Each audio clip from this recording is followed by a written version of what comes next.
and how are you today? Good morning, Paul. I'm doing great. How are you? I'm very good.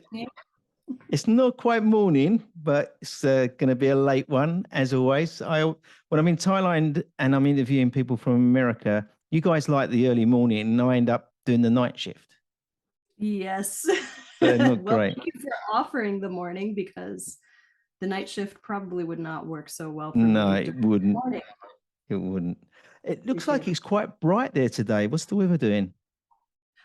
We have unseasonably cool, lovely temperatures right now Right. in Athens, Ohio of the United States. It's in the southeast of Ohio. But yeah, it's lovely here. It's cool and sunny, Brilliant. breezy. Usually it's not like this. Right.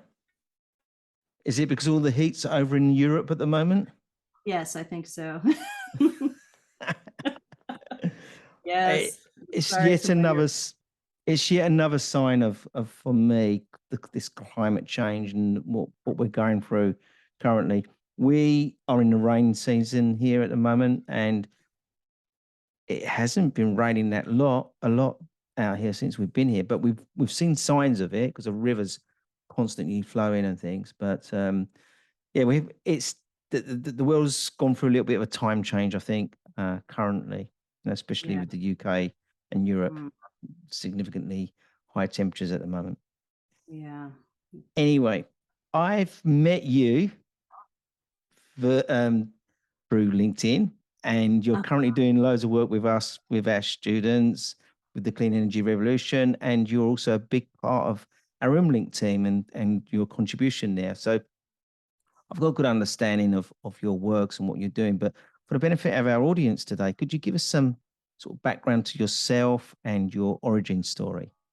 Ooh, yes. Well, I guess it all started back in Cincinnati, Ohio, in the suburbs, where, yeah, suburbs, just neighborhoods upon neighborhoods. But um, I really, what I was drawn to growing up was nature and people who have different experiences from my own.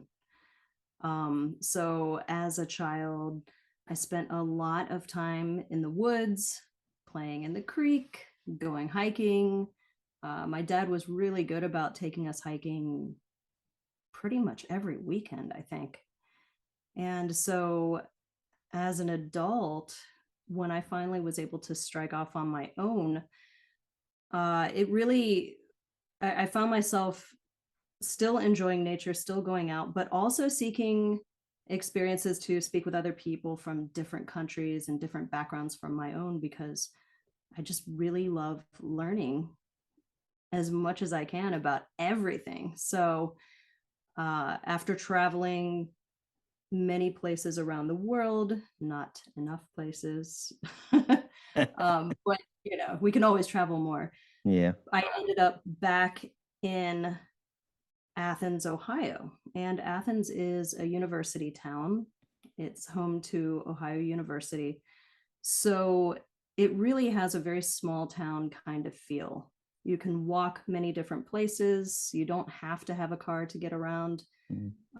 There's a very strong movement here to live in a harmonious way with nature as much as possible.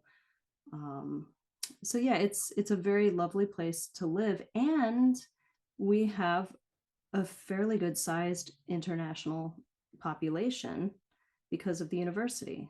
And Right. so I've spent so much time working with a lot of different international graduate students when I was teaching at the university, and learning as much as I could about everything. But working for the university was not really, you know, after you do this for so long, and I think at that point, let's see, I went back in 2004 and I started teaching graduate students in 2006. So after this much time, I started thinking, well, I need to be doing something else, Mm-hmm. right? And as you're well aware, we've got this climate crisis. There are a lot of things that need to change in the world if we are going to thrive, if we're going to be able to continue living in harmony with the planet, because right now we are not. And I just thought, I need to make a bigger impact somehow. So what can I do? I have a lot of interests, but I'm not going to go back to school to get, Mm. another master's or another PhD. That's not in the cards. So I thought, well, let me take my expertise here and see if I can provide it more broadly to people who are working in sustainability related fields, such as energy, and help them to speak more effectively and more confidently. And for students to help them write up their research more easily and in a more time effective manner. So that's a very brief version. And you mentioned about PhDs and things. Have you got your PhD? I do, yes. Right. It's very impressive. So should I be calling you Dr. Lara? You could just call me Lara. But yes, you could, if you really wanted to, you could, but Lara is fine. It's quite funny. I've been interviewing quite a few doctors lately, so it's becoming very common, and it's quite interesting that the doctors that I know have this feeling of wanting to give back what they've learned. Yes. And give that back, and especially giving it back to the students and the graduates that are coming through. I'm finding that a lot lately, and it's quite rewarding, I'm sure, for yourself as well. Do you feel that? Am I right in saying that reward is there? Oh yes, yeah, absolutely. It's going and getting your PhD. It takes a lot of effort. Yeah. And I'm of the opinion that anybody who can get into a doctoral program and who is not afraid to ask for help from their community, and people who have the perseverance to get through the experience, you're going to come out and you will have your credentials. You'll have a deeper understanding of that piece of your field, of your research, but it's a grueling process. Yeah. Doesn't stop there, does it? Oh yeah. Yeah. What's your PhD in? Oh, the PhD is in cultural studies and education. Right. But practically speaking, I use my master's in linguistics more. Right. So I'm more in the realm of applied linguistics than anything, but the PhD certainly did help me to dive deeper into a lot of different topics. Well, one in particular, because it's an interdisciplinary program. So, and what you find in the challenges currently with the students and graduates coming through, what are their challenges? Well, first and foremost, the workload. Right. So you might think research and writing. Yes, those are also difficult. But the workload is very challenging. And as I understand it, in the United States and in the UK, we have slightly different systems. In the US, when people come to do a PhD here, they start off with coursework. So they're doing coursework. If they are doing lab-based research, oftentimes they're in a lab. And then if they get a teaching assistantship, they're also teaching. And many of those teaching assistants are teaching for the first time. So figuring out how to manage your workload, especially if you are a high achiever, which a lot of people, let's be honest, if you are going to go for your PhD and invest the time, the energy, the money, right? You're a high achiever. And so what they often find, and this was true for me as well, is you can't do everything as well as you'd like. And so what happens is people have this very strong idea of who they are, the quality of work they usually bring, and then they get into graduate school and they realize they cannot go 100% with each of their responsibilities. And that can be very difficult to come to terms with. So What's the period of time they've got to do that for? oh, it varies. A lot of people finish their coursework in 2 years, 3 years. It really depends on the program. Yeah. It depends also on whether they are working or caregiving at the same time as they're taking their classes. And the type of learning that you're being exposed to currently, is it in the renewable energy management, energy sector currently now?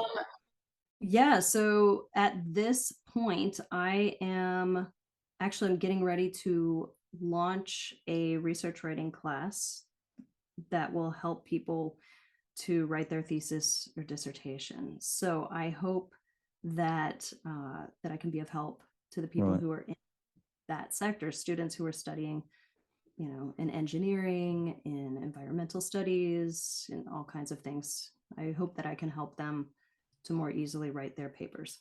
Yeah. And obviously we're talking sustainability as well, from that as a sector. Are we seeing, I asked this question of various different industries as such, recruitment, sales.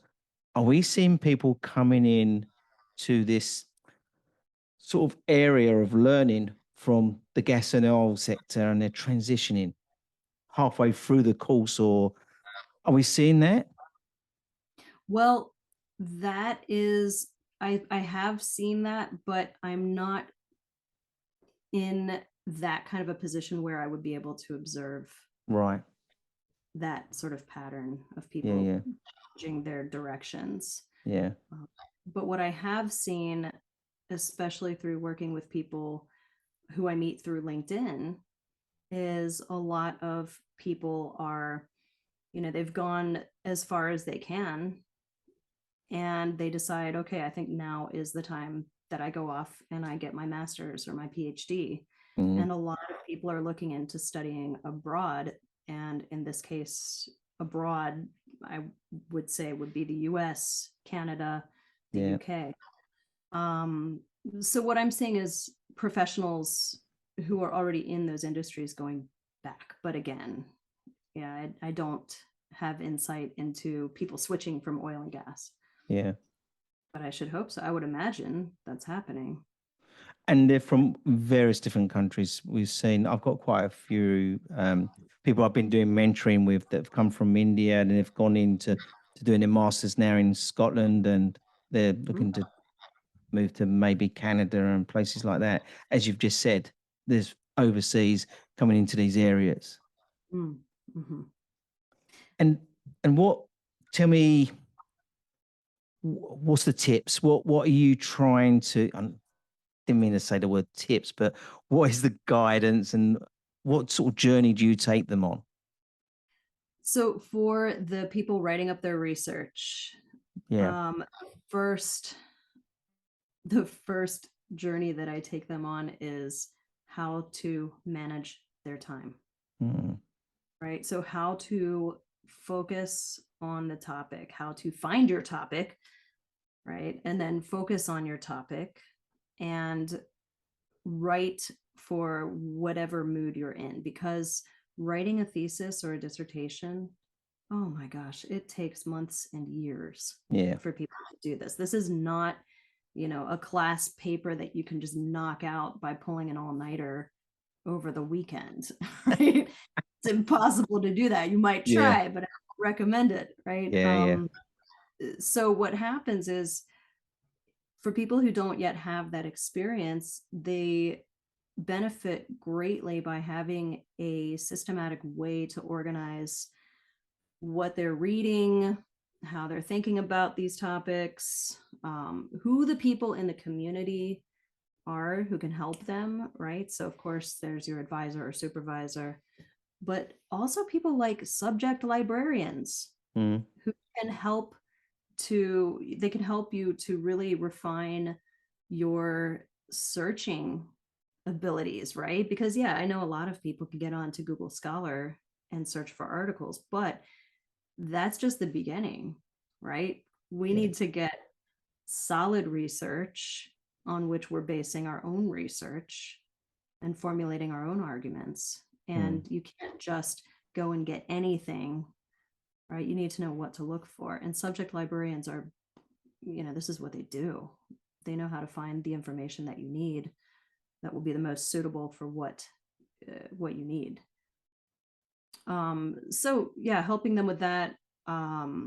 Really, with the writing course that I've developed, it's taking students through step by step of the paper, from ideation to organizing it, and then to writing it, and then in the final stage, of course, going back and once you have most of the ideas and you've supported your ideas with your findings, with the literature, going back to make sure that the readers can understand what you're saying.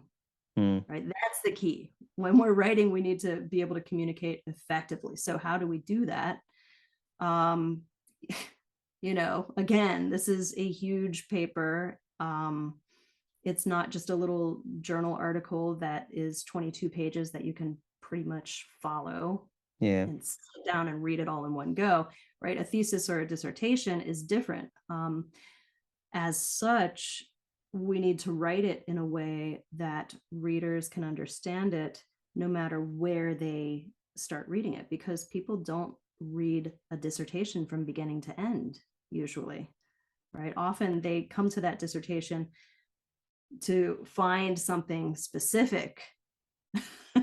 That's what often happens. And then if they see something that they like, then they'll go back and read more of it. So there are different techniques that we can use to make our papers readable and easy to follow. And that's one of the things that I do you touch on things like mindset of what we're doing right? Absolutely. Yeah, absolutely. Because so here's one of the things that I've come to notice over the years of working with graduate students, working with professionals. And most recently, I was able to work with a group of Fulbright scholars. So these are people who come to the US to do their graduate studies from many different parts of the world. And they, the whole mission is to bring people together so that we can get to know each other personally. And that is kind of one way of spreading peace around the world, right? So anyway, these Fulbright scholars, this is a highly competitive scholarship. So anybody who gets this, they come to the US and I'm always flabbergasted by, when you look at their qualifications on paper, when you speak with them, you're just blown away by the things that they've already done in their lives, by the vision they have of what they want to do. And yet a lot of them come in and they say, gosh, I don't know why I'm here. I only applied because my teacher told me to, because my mom told me to. I don't know why you guys are all brilliant. Why am I here? Right. And this is something that I hear again and again and again from high achievers. And so what I think is happening is when you get to a certain level of experience in your life, the unknown unknowns become a stronger presence, right? And so you more strongly feel, oh my gosh, yes, I do know some things, but wow, there is a lot out there that I don't know. And I think that can be really difficult for people, especially when they get into graduate school, because they're starting to dive very deeply into a particular discipline, into a particular topic. And the more you do that, the more you realize how complicated things are and how many moving pieces there are. And so when they sit down to write some of their paper, a lot of them really struggle with mindset because they think, oh my gosh, there's so much out there in the literature. How could I possibly do a literature review to talk about everything that has been done. Yeah. Well, thankfully, you don't have to talk about everything that's been done. That's why you talk to your subject librarian. They can help you. That's why you talk to your supervisor. That's why you go to conferences, right? So Yeah. you can get input from other people on. And get the direction. Yes, yeah. So you can Mm. clearly define your scope of research, because it's impossible to go through everything. So for me, what you're sort of explaining is they've come in, the whole forest has then been on show. They can't see the wood for the trees, I like sayings, and they become totally out of their comfort zone. And they Yeah, just don't know because where to they just don't know where to turn, do they? yeah, because they go into the forest and they're so excited to see all of these different trees up close, and then they walk up to one tree and they notice the bark is really interesting, and so they take a little piece of bark and they're looking at it, and then they look up to realize, oh my god, where am I? Yeah. Which tree? What am I supposed to be doing here? Yeah. How do I So find my way back? yes, exactly. And that's the thing is, Yeah. so mindset in dealing with the enormity of the information, mindset in terms of how to cultivate a good relationship with your advisor or your supervisor,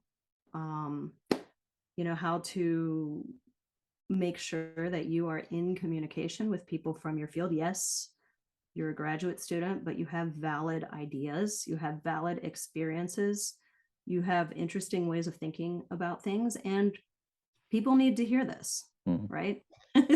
So like helping people to be able to also to own their voice, helping them also to be able to talk about their research in a way that makes sense and in a way that they can really show their confidence.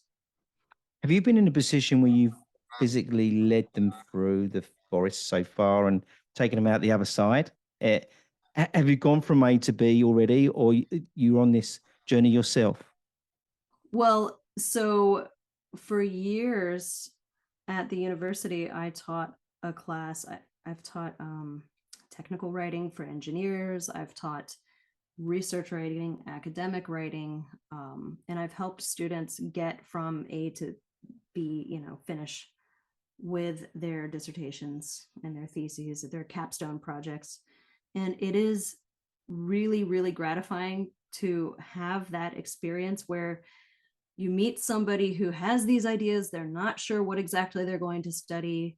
I was very fortunate to be able to help people refine their research area, their research questions, and then to take those questions that I helped to draw out of them to their advisors or supervisors. And then they write up their proposal passes, they conduct their research, they write up their paper. I get to help them as they go through that as well. And then in the end, when they're there to defend, so in the US, we call it a dissertation defense or a thesis defense, right? So I guess that's similar to the Viva, right?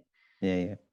Yeah. So, they have to share their research, what they did, and then there is this lengthy discussion with their committee about their research. And the committee is, they don't have to actually defend their studies, because ideally they have been in touch with their committee this whole time, and their committee is helping them. So, most often the case is that, yes, they do need to explain why they chose to analyze the data this way, how they got these findings, why they're bringing this discussion, how they're taking what they learned and sharing it more broadly with the field, right? Yes, they do talk about that. But yeah, to watch somebody go through that whole thing and come out the other side, it's great. In fact, there was one student that I remember in particular who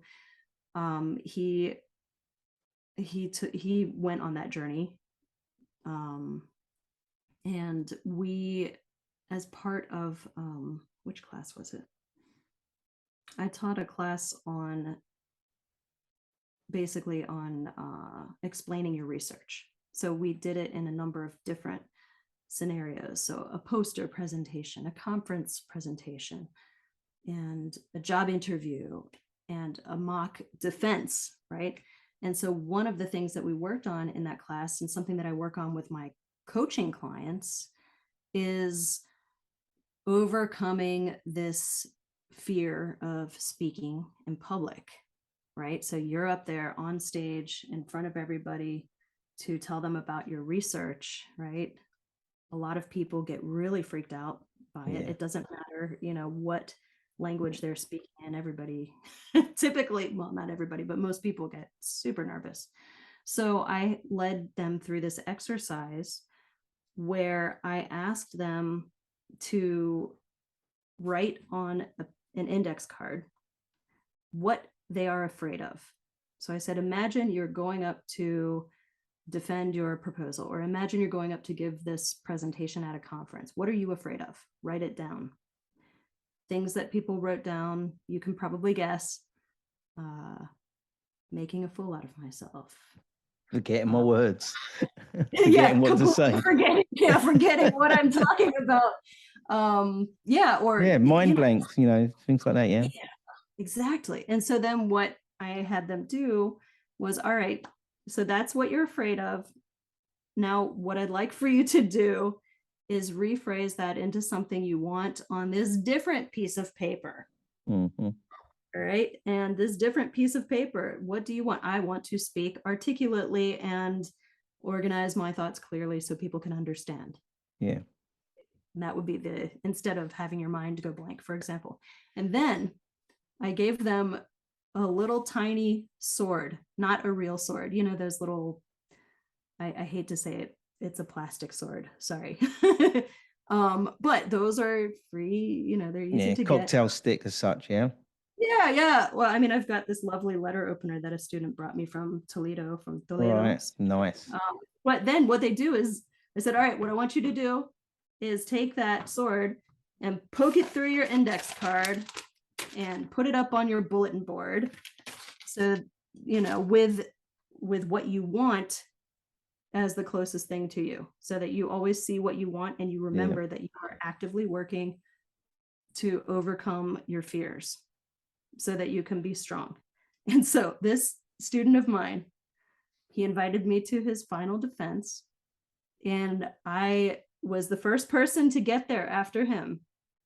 And so what does he do? He says, "Hello, Dr. Wallace, nice to see you. Look what I brought with me." he pulls out the little sword Amazing. from that exercise. And oh my gosh, he did so well. Brilliant. With that defense. Yeah, he sounded so good. He was easy to understand. He was engaging. He sounded confident. You must have felt great. Really rewarding. Oh yeah. Wasn't it?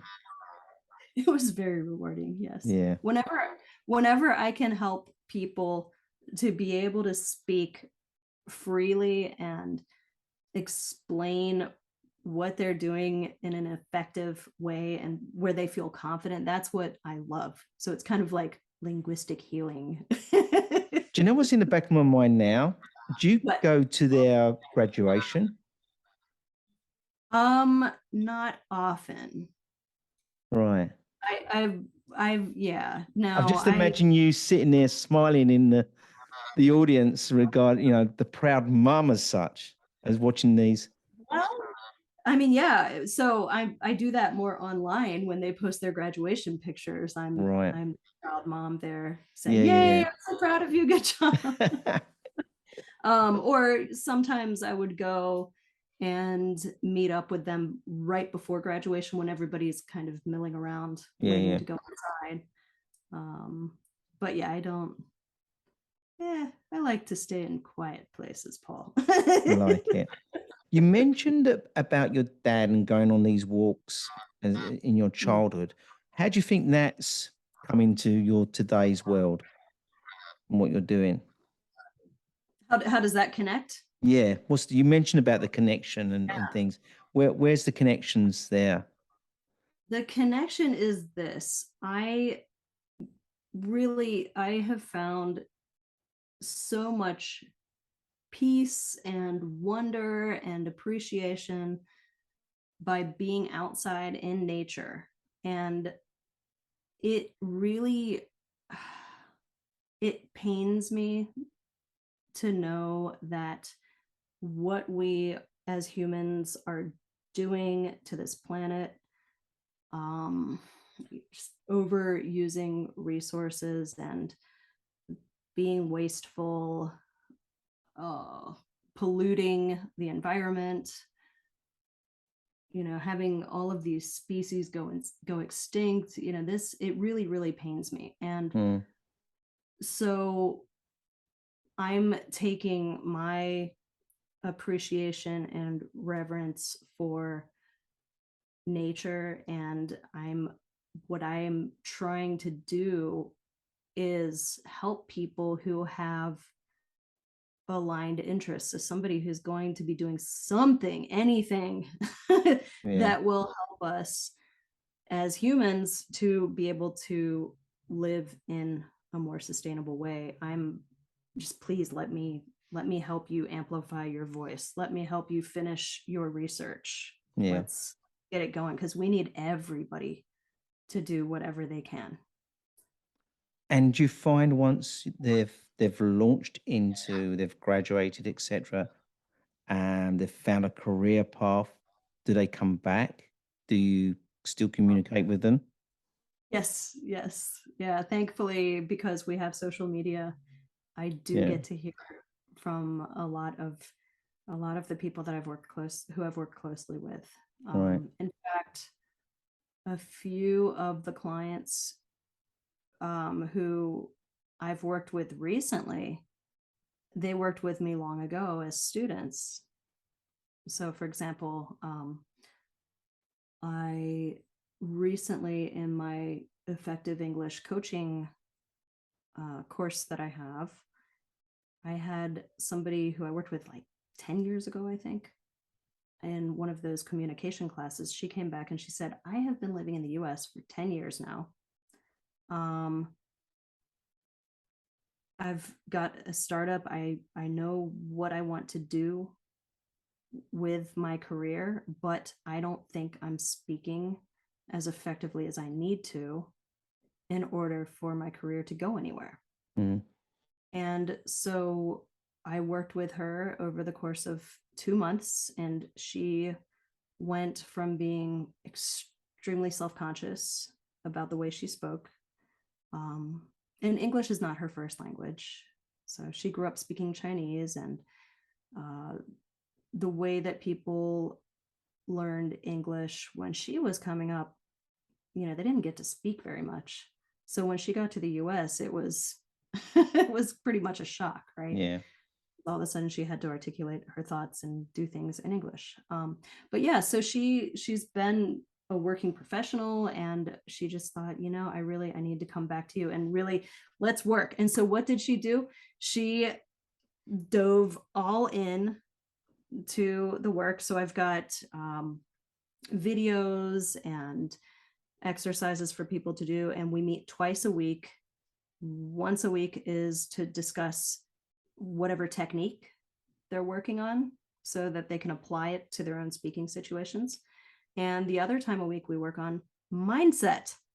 Right. So whatever type of mindset issues are coming up. And yeah, so she went from being very apprehensive and worried about how she spoke to joining Toastmasters.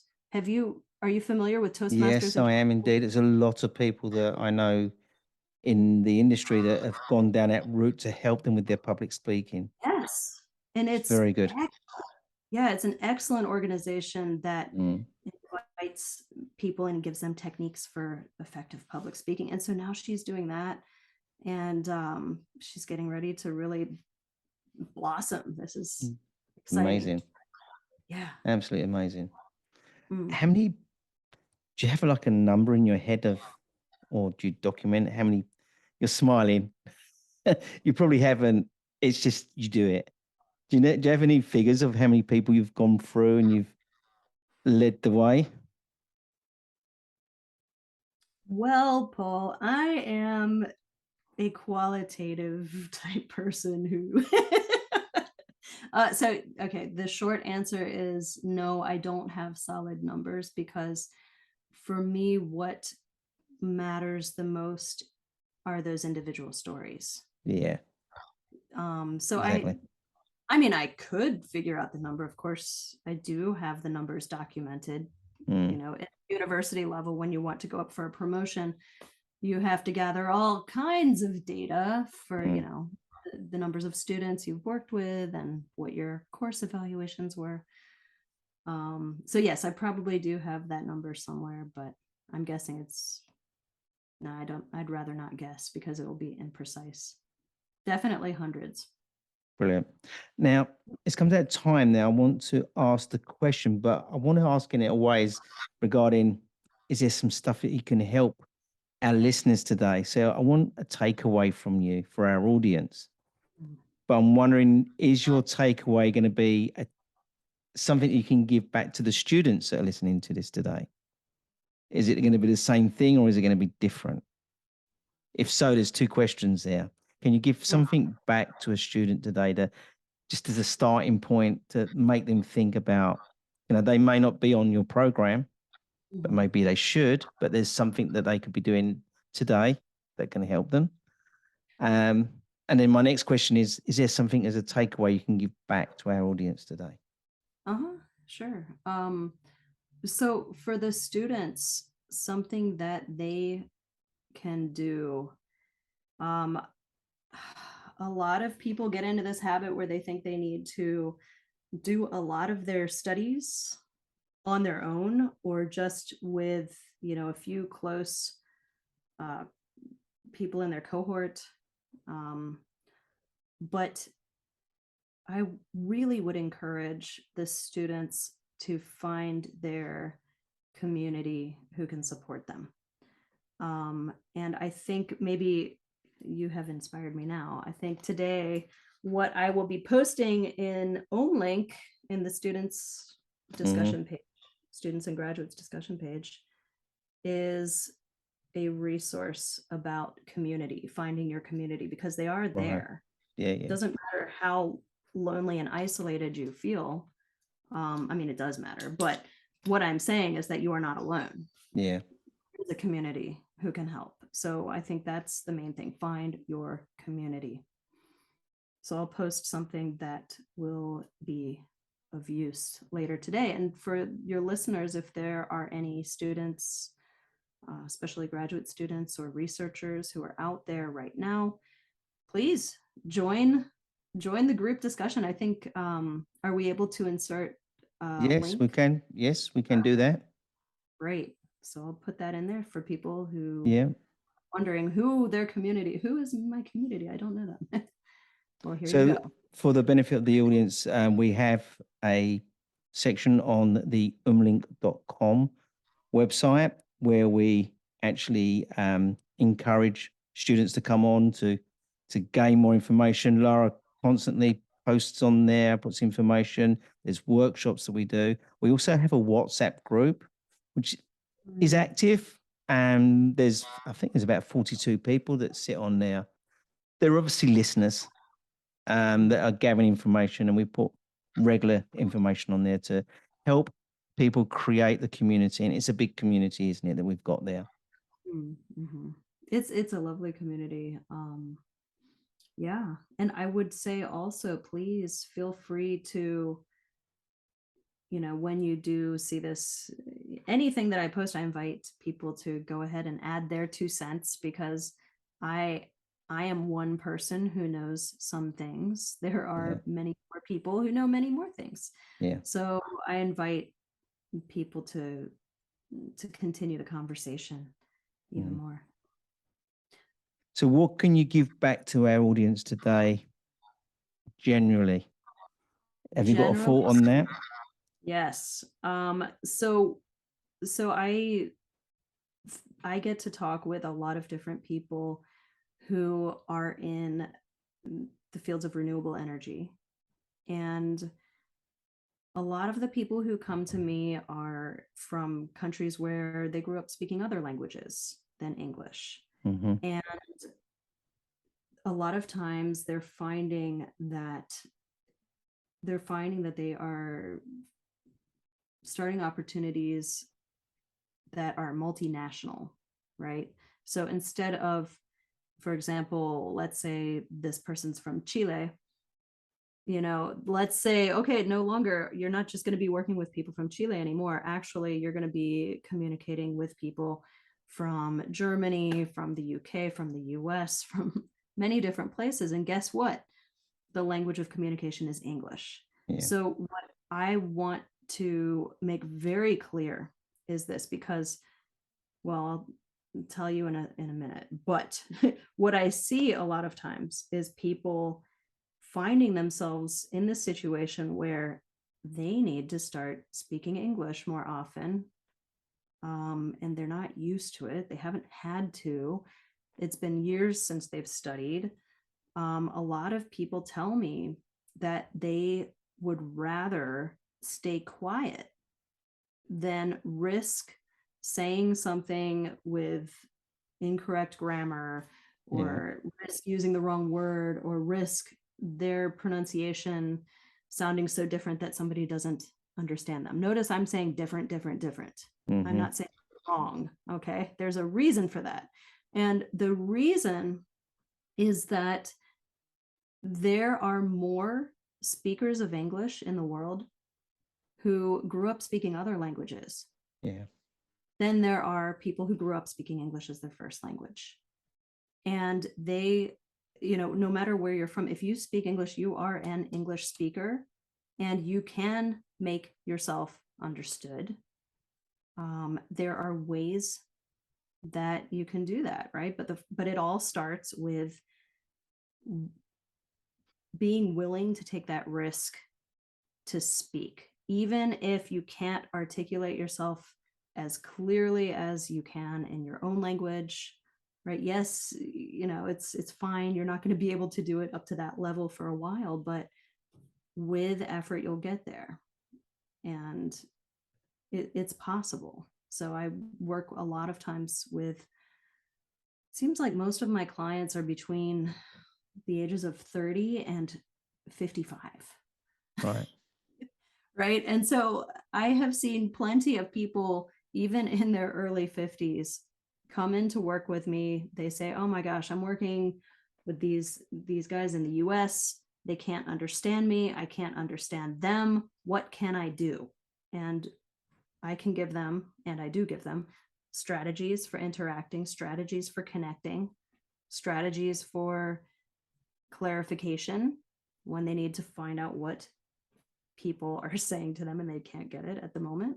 Mm-hmm. Strategies to clarify what they've said when they recognize that they've said something that was not understood.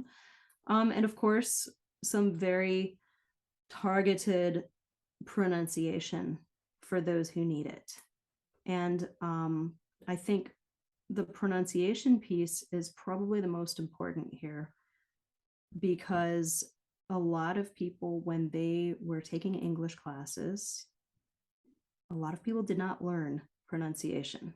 And there are many reasons for that. But what I have seen as somebody who's been active in that field of teaching English for so long is that pronunciation simply has not been taught until recently.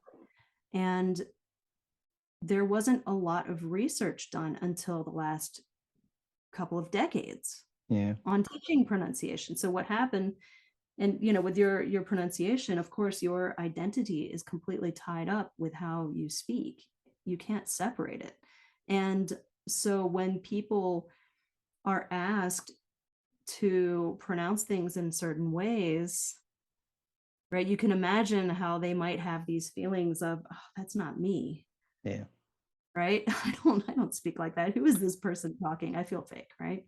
But there are ways that you can adjust the way that you speak without sacrificing your identity, nor should you need to. And I am here to tell people that your goal with speaking, your goal with communicating, is to make sure that you are understanding each other. And this goal, if you're just going for intelligibility, being understood, is going to get you a lot farther than what people used to have as a goal, and still do to some extent in certain parts of the world, of I need to speak like a native speaker. Now I'm putting native speaker in quotation marks here, right?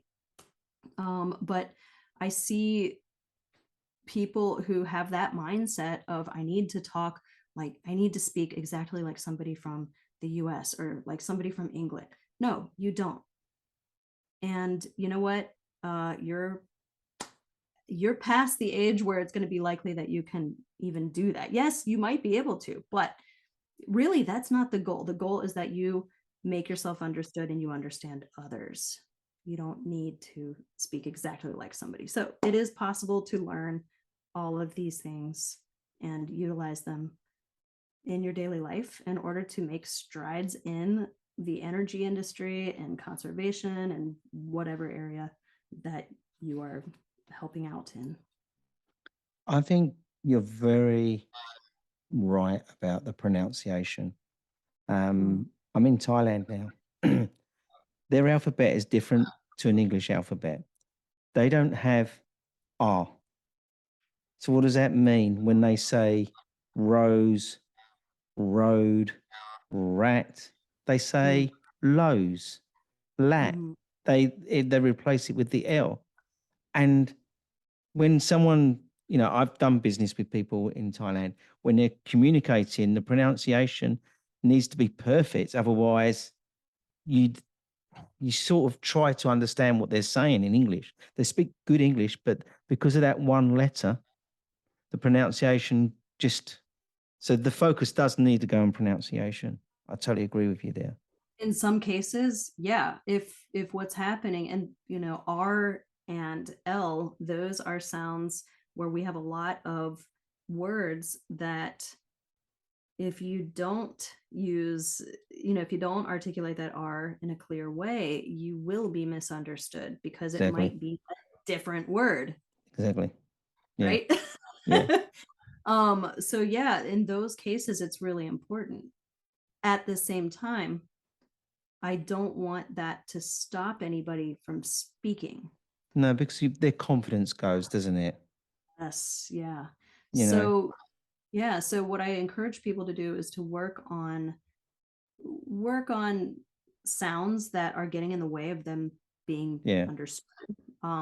Really what we spend a lot of time on usually, you know, yes, consonants like that, R and L, but a lot of times we're focusing on things that are a little bit more difficult, like stress, intonation, rhythm. So for example, you take the word committee and you take the word comedy, right? We can hear that those are two different words, right? But what happens if you stress a different syllable, or instead of committee, you say comedy? Uh-oh, wait a second, I just said comedy. Yeah.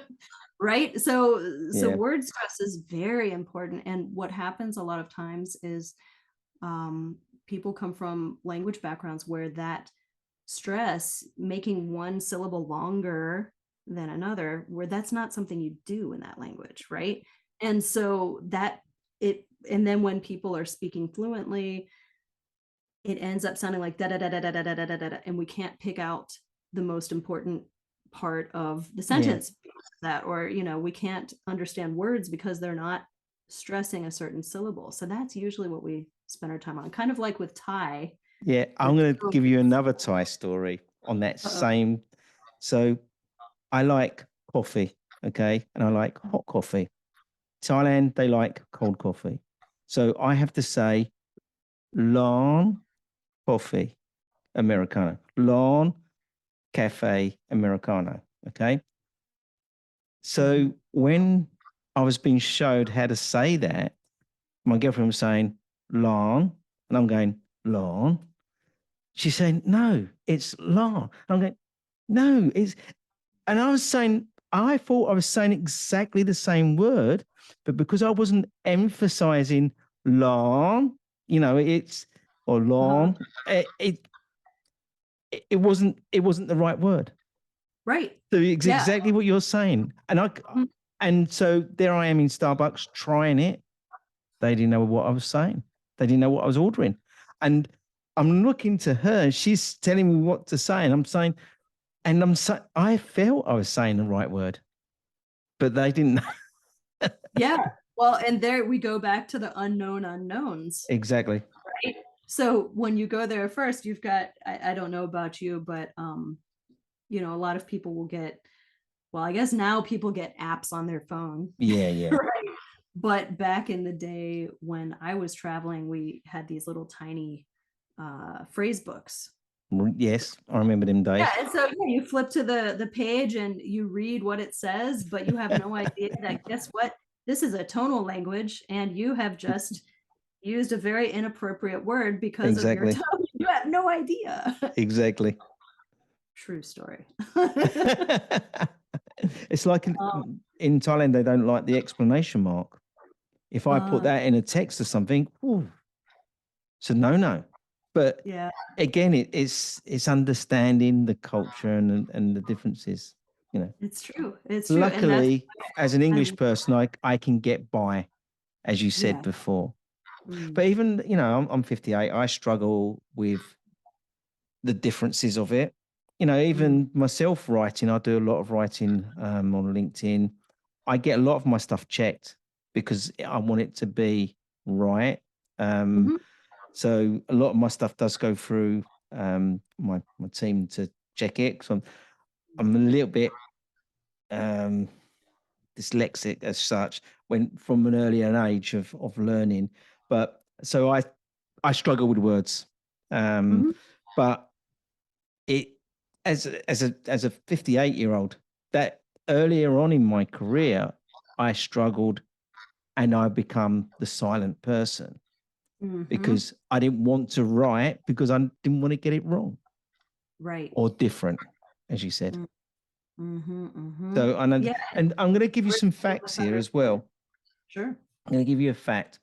There's 850 million people on LinkedIn. The percentage of people that are actually out there promoting and talking is 2%. Yeah. We need to do some work. There's a lot of people there for you to talk to regarding helping them, because that's all it is people having the confidence to do that. Yeah, because if you're worried about some troll who's going to start picking apart what you're saying and making fun of your spelling or, correcting your word use, then it's your grammar, etc. Yeah, I get it. I have some people correcting my grammar. Hey, there's no shame in that. In fact, one thing that I encourage people to do is to make use of different resources. Like, in your case, you're lucky you have a team. But Grammarly is pretty amazing, even at the free level, for catching little mistakes because, okay, so I teach academic writing. That doesn't mean I don't make mistakes when I write. Yeah. So, being able to use your resources, it just helps you to write more effectively and clearly. But there's the other resource of the troll telling you've done it wrong. Thank you very much for correcting my English. Yeah. Well, thank you for helping me to articulate this more clearly. Yeah. Yeah, that's the thing. I recognize that there are ways to speak and write that are more clear and broadly accessible to more people. At the same time, the question is, if you don't write like that, is it wrong? What does wrong mean? Wrong according to whom? According to what situation? Now, if you're publishing a research article, yes, you're going to need to use standard grammar, academic style, because you're speaking to a worldwide audience who is not going to understand your slang. right? But if you're doing a post on Instagram, I think I heard you in one of your podcasts recently, you said you were teaching yourself Instagram. Yeah. I am too. High five. But yeah, if we use slang or something non-standard, or we don't have, we're not as careful with how we check our posts on Instagram, people aren't going to care as much in that forum No. because it's mostly a visual medium, right? We need to be prolific, not perfect, because we Right. need to get them messages out there. It's important. Yeah, Whether it's we're right running. or wrong, get them out there. Mhm. Get them messages out there. Get the messages out there, get the dialogue going, Yeah. connect with other people. Let's make this happen because, we were able to, as humanity, come together and really roll back the effects. You remember the ozone, the hole in the ozone, right? Yeah. I mean, humanity got together and did some pretty remarkable things to Close it. shrink that down, Yeah. right? Yeah. And we can do the same. It's just that we need to get out there, connect with people, and communicate effectively and confidently. Totally agree. Well, Laura, it's been amazing catching up with you. I'm just looking at my time thinking, I need to get to bed now. Yes. But thank you very much for joining us. It's been great hearing your story and your origin story and what you're doing for the students. And, thank you on behalf of those students for the work you're doing.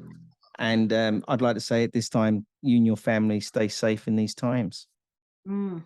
Likewise. And thanks for having me on. Thank you for having such a wonderful opportunity for so many people to get together and have dialogue and learn more. So I hope more people come and join us at Aumlink as a result. Thank you.